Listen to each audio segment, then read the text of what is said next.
শালবনী থানার অন্তর্গত 10 নম্বর কর্ণগড় অঞ্চলে বুধবার সকালে উত্তেজনা সৃষ্টি হয়। শালবনী পঞ্চায়েত সমিতির সদস্যা নিবেদিতা মাইতির বাড়ি ঘেরাও করে ডিম হাতে বিক্ষোভে সামিল হন এলাকার গ্রামবাসীরা।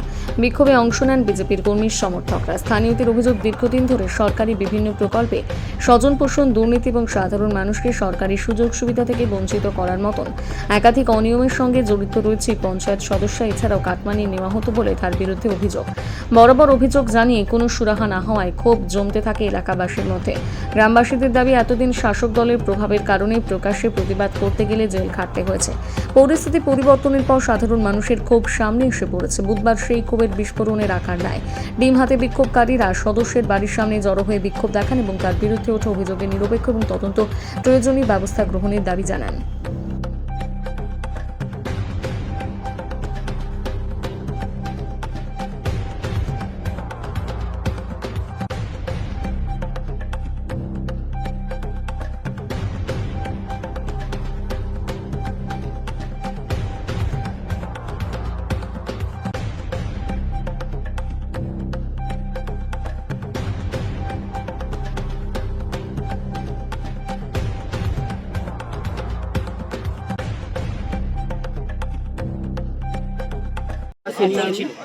আমার আবাস যোজনা লিস্টের টাকা 60,000 টাকায় ঢোকায় প্রথম যখন আবাস যোজনা হয়েছে এই এতে তো আমি হচ্ছে 60,000 টাকা পাই।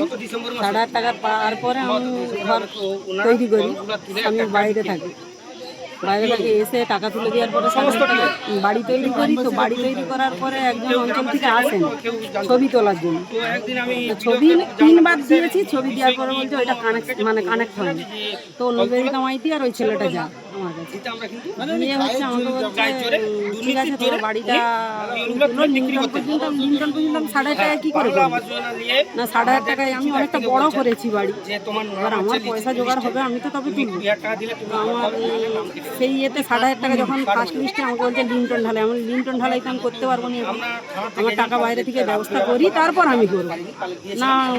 তাহলে আমাকে দ্বিতীয় লিস্টে যখন টাকা হয় টাকা ঢুকে না ঢুকতে আমি ওদের কাছে এসে বলতে আমাকে 10,000 টাকা দিতে হবে, তবে ঘরের টাকা দেবে।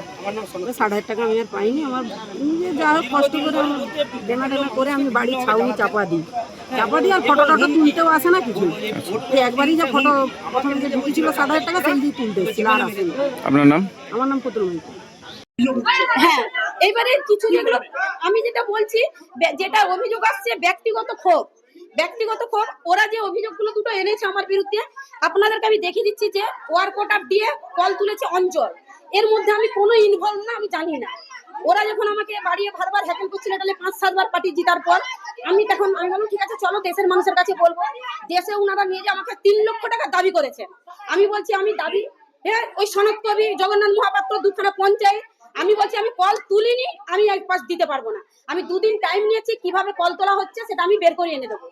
আমি যথারীতি 2 দিনের মধ্যে আমি অঞ্চলে গেছি। অঞ্চল থেকে বলছি যে আপনারা কিভাবে কলগুলো তুলেছেন আমাকে সেই বের করে দিন। ওরা আমাকে স্ট্যান্ডার দেখালো, ওয়ার্কটা দিল যে এগুলো আপনারা দেখাবেন। এনে ওনাদেরকে দেখাতে গেলাম, ওনারা বিশ্বাস করতে রাজি না। তো এরপরেও যখন 10 লক্ষ টাকার কাজটা আসে আমার পাড়া আমার সমাধানে, আপনারাও জানেন ওটা কাজ বিডিও সাহেব করে, আমরা করি না। যখন আমাদেরকে বললো প্ল্যানিং দিন, এই যে আমি প্ল্যানিং আমরা পাঠিয়ে বসে পাড়ায় বসে প্ল্যানিং দিয়েছি। যথারীতি পাড়ায় যে দিয়েছি, আদিবাসী পাড়ায় সাবমার্সেল একটা হয়েছে, ভূমিজ পাড়ায় সাবমার্সেল হয়েছে, 2টো প্রতীক্ষালয় হয়েছে, 2টো আইসিডিএস হয়েছে, একটা রাস্তা হয়েছে। দেওয়ার পর এবারে ওনারা আমাকে জানছি তাহলে আমাকে অঞ্চল থেকে আনতে হয়। আমি ভিডিও থেকে অঞ্চল থেকে এই যে 10 লক্ষ টাকা যে আপনারা কন্ট্রাক্টরকে বললাম কি কাজ করেছেন দিন, এই দেখুন ওরা আমাকে তাও বের করিয়ে দিয়ে দিল। এগুলো আমি এখন এনে দিতে গেলাম, ওরা সেগুলো মানতে রাজি না। তো এরপরে বলুন, ব্যক্তিগত পার্টি হেরে যাওয়ার পর আমাকে যদি ওরা এইভাবে হ্যাকেল করে, আমার তো কিছু করার নেই। তো যেটা ইচ্ছে সেটা করবে। আমি সামান্য একটা সদস্য ছিলাম, গ্রামবাসী এসেছে, আমি ওদের কাজ করছি।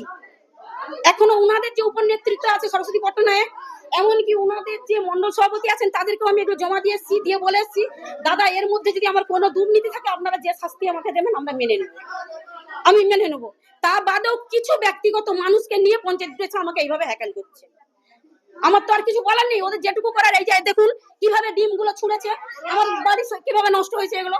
এরপরেও ওরা মারার জন্য আমাকে তো ওরা আমাকে বাড়িতেই মারুক, মেরে দিলেই যদি ওদের সন্তুষ্ট হয়, এটাই যদি আমাদের মাননীয় মুখ্যমন্ত্রী ওদেরকে আদেশ দিয়েছেন যে মহিলাদের প্রতি অত্যাচার হবে, ওরা আজ একাধিকবার আমাকে 4 তারিখ থেকে অত্যাচার করছে, আরো করুক। আমার নিবেদিতা মাইতি।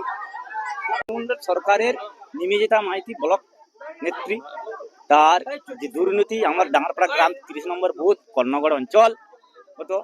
তো সরকারি প্রকল্প যে টিউবওয়েলগুলা ছিল, সেই টিউবওয়েলগুলা বিনা পারমিশনে উনি তুলে কন্ট্রাক্টরকে বিনা এতে বিকে দিচ্ছে। কোনো যখন আমরা প্রধানকে জানতে চাইলাম, পঞ্চায়েত প্রধান বলছে, অঞ্চল কর্ণগড় অঞ্চলের প্রধান, সে বলছে কোনো আমার কাছে ফর্মুলা নয়। আচ্ছা, বিডিও দপ্তরে জানা হলো, বিডিও বলছে আমার কাছে কোনো এরকম খবর নাই। তো আমরা তাকে অ্যাটেক করেছিলাম, জিজ্ঞেস করেছিলাম, বলছে হ্যাঁ আছে। তথারতি আছে বলার সঙ্গে সঙ্গে টিউবগুলা রেখে দেওয়া আছে সেইভাবে। পঞ্চায়েত যে বিরোধী পঞ্চায়েত বিজেপি, হ্যাঁ, সে ঘেরা সত্ত্বে পাইপগুলা রয়ে যায়। আবার যে কোনো কাজ এলে, কোনো সরকারি প্রকল্প, সে টাকার হিসাব, কোন কাজ এলো, যে বিরোধী দলনেতা থাকলে তাকে সংঘবদ্ধ নিয়ে কাজ করতে হয়। এটা ভারতীয় সংবিধান অনুযায়ী বিরোধী পঞ্চায়েতকে রেখে যে শাসক থাকবে, যে রাজনৈতিক দল, তাকে নিয়ে কাজ করতে হয়।